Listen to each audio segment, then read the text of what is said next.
Semiotics, also called semiology. It was defined by one of its founders, the Swiss linguist Ferdinand de Saussure, as the study of the life of science within society.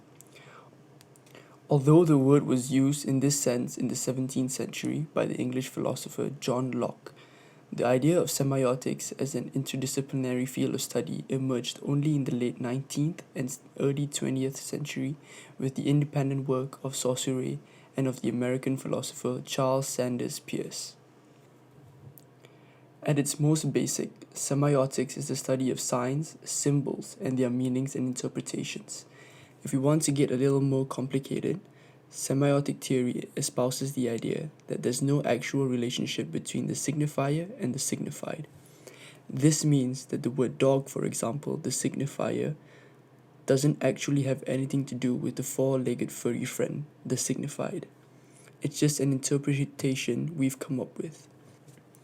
Semiotics in the movie Joker. Firstly, indexical signs. This is one of the most straightforward ways to create meaning. Indexical signs act as cues to existing knowledge we already have. Yo, what's up with your shoes, bro? Nice socks. You're gonna be a clown, at least you can be a good one. You know that, right?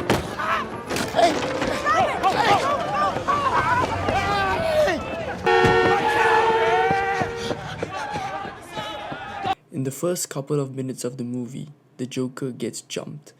Teenagers steal his sign and brutally beat him up when he tries to get it back. Afterwards, we see Arthur lying on the floor, deeply in pain. Just when the camera is about to pan off, Arthur reaches into his jacket and presses a button to release the water from his flower prop. After what just happened to him, he is still a Joker.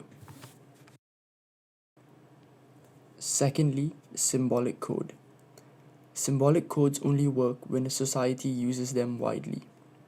By themselves, they might fail to convey meaning, but because they have been used in popular culture many times, they turn into something more meaningful. In The Joker, we see this in Arthur Fleck's clothes and makeup. The Joker is trying to make people laugh. As a clown, he pursues a job as a comic. The more his identity gets rejected, the more he transforms into his outer appearance, into the identity he failed to become.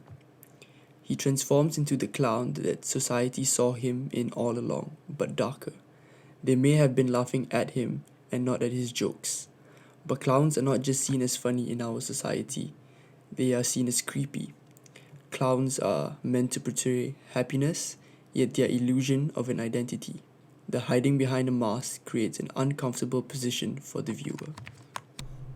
In conclusion, the use of semiotics in film is quintessential, not just to help filmmakers get their point across more discreetly, but to also create a more immersive atmosphere for viewers.